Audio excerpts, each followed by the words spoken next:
अगर किसी को खुद पर भरोसा हो तो कोई भी कठिन काम आसानी से पूरा किया जा सकता है। रामायण में ऐसा ही एक प्रसंग है कि वानर सेना माता सीता की खोजबीन करते हुए जब समुद्र तट तक पहुंची तो विशाल समुद्र को पार कर लंका जाना कठिन प्रतीत होने लगा। छोटे छोटे लक्ष्य बनाकर उनको पूरा करने से खुद का भरोसा बढ़ेगा। अगर किसी को खुद पर भरोसा हो तो कोई भी कठिन काम आसानी से पूरा किया जा सकता है।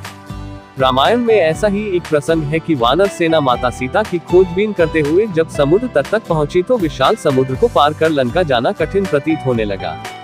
तब अंगद ने कहा कि मैं समंदर के उस पार लंका में जा तो सकता हूं पर वापस लौटकर आ पाऊंगा इस पर मुझे संदेह है। अंगद को अपनी क्षमता और योग्यता पर भरोसा नहीं था। तब जामवंत ने हनुमान को उसकी क्षमताओं और शक्ति को याद दिलाया और कहा कि आप लंका जाकर सीता जी का पता करके आए। हनुमान ने पूरे आत्मविश्वास के साथ हामी भरी और कहा कि मैं अभी जाता हूं और रावण सहित सभी राक्षसों का संहार करके माता सीता की ले आता हूं। तब जामवंत ने कहा कि रावण और दूसरे राक्षसों का संहार राम स्वयं करेंगे, आप तो माता सीता का पता लगाकर आ जाओ। तभी हनुमान एक ही छलांग में समुद्र पार कर जाते हैं। रास्ते में सुरसा और सिनिका ने उन्हें रोकने की कोशिश भी की, मगर उनका आत्मविश्वास जरा कम नहीं हुआ और वे लंका पहुंचे।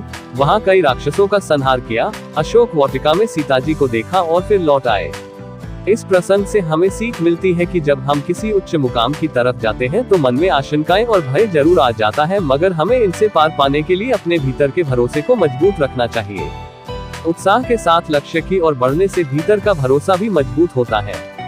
अगर हमें अपने अंतर से अपनी क्षमता पर यकीन हो जाए तो कोई भी लक्ष्य आसानी से पाया जा सकता है। अब आप यह भी सोच रहे होंगे कि आखिर आत्मविश्वास है क्या और इसे कैसे जागृत किया जाए। तो आत्मविश्वास भीतर की ऐसी शक्ति है जो अपार ऊर्जा के प्रवाह से हमें अपनी क्षमता को पहचानने और अपने मुकाम तक जाने के लिए संबल प्रदान करता है। कई दफा हम बहुत कुछ करने के सपने देखते हैं, मगर अविश्वास की भावना हमें डरा देती है। जब हमारी क्षमताओं और आकांक्षाओं पर हमें ही यकीन नहीं रहता तब हम अंतर से दब्बू बन जाते हम। अज्ञात भय से इच्छाएं मन में ही दफन हो जाती है। इन दबी इच्छाओं को जागृत करने के लिए ही भीतर का भरोसा पैदा करना पड़ता है। अगर आपको खुद पर विश्वास नहीं है तो आप डरपोक हैं। क्या आपने कभी सोचा कि पर्वतारोही, खिलाड़ी आदि भी दूसरे लोगों की तरह ही होते हैं, फिर वे इतने कठिन लक्ष्य आसानी से कैसे पा लेते हैं? तो इसका जवाब है आत्मविश्वास, खुद पे भरोसा। जिन्हें अपनी क्षमताओं पर यकीन हो जाए वही बन पाता है खतरों का खिलाड़ी। आप भी आत्मविश्वास बढ़ाने के ये आसान तरीके अपना सकते हैं। एक, आत्मविश्वास के लिए किसी दूसरे की तरफ देखने की जरूरत नहीं है, यह आपके भीतर ही मौजूद है। बस खुद के बारे में यह धारणा रखें कि मैं पूरे विश्वास से लक्ष्य की ओर चलूंगा।